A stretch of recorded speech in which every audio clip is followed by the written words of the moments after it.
La communauté économique des États de l'Afrique de l'Ouest, CEDEAO, envisage l'hypothèse de ne pas écarter une levée progressive des sanctions au Mali si un compromis est trouvé sur la durée de la transition. En effet, le président Assimi Goïta a accepté une transition de 24 mois lors du sommet extraordinaire de la CEDEAO qui s'est tenu le 25 mars 2022 à Accra, au Ghana. Si l'embargo décrété le 9 janvier par l'organisation régionale contre Bamako est toujours de mise, la conférence des chefs d'État ouvre la porte au dialogue pour parvenir rapidement à un accord.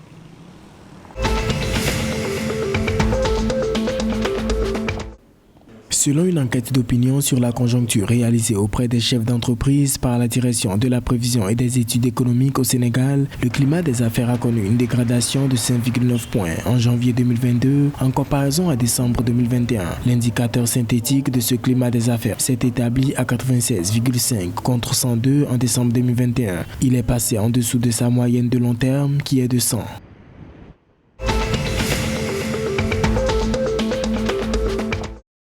Au Bénin, le président de la Chambre d'industrie et du commerce du Bénin, Arnold Dakapo, a signé dimanche 27 mars 2022 un accord cadre avec la Chambre de commerce et d'industrie du Cambodge. La cérémonie s'est déroulée en présence de Mme Louise Mouchikiwabo, secrétaire générale de l'Organisation internationale de la francophonie. L'accord permet l'organisation des missions d'affaires et des missions économiques au profit des membres de la CCI des deux pays. Par ailleurs, le partenariat permettra également de mettre en place des mesures de facilitation et d'assistance mutuelle pour faciliter la mise en réseau des entreprises.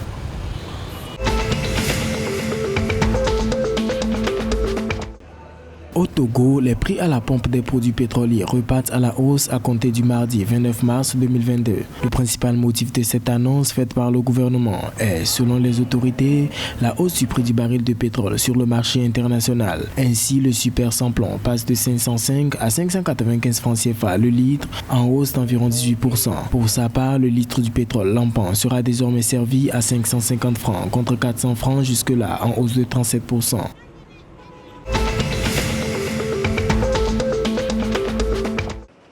En Côte d'Ivoire, le caoutchouc connaît une belle performance à l'exportation. Entre janvier et février 2022, 200 025 tonnes de caoutchouc ont été exportées, soit 18,5% de plus qu'en janvier et février 2021. Selon les statistiques douanières provisoires, les exportations de fèves de cacao entre début octobre et fin février auraient baissé de 15,4% à 764 107 tonnes. Mais les exportations de produits semi-transformés du cacao ont augmenté de 2,3% sur cette période d'octobre à fin février pour totaliser 198 397 tonnes.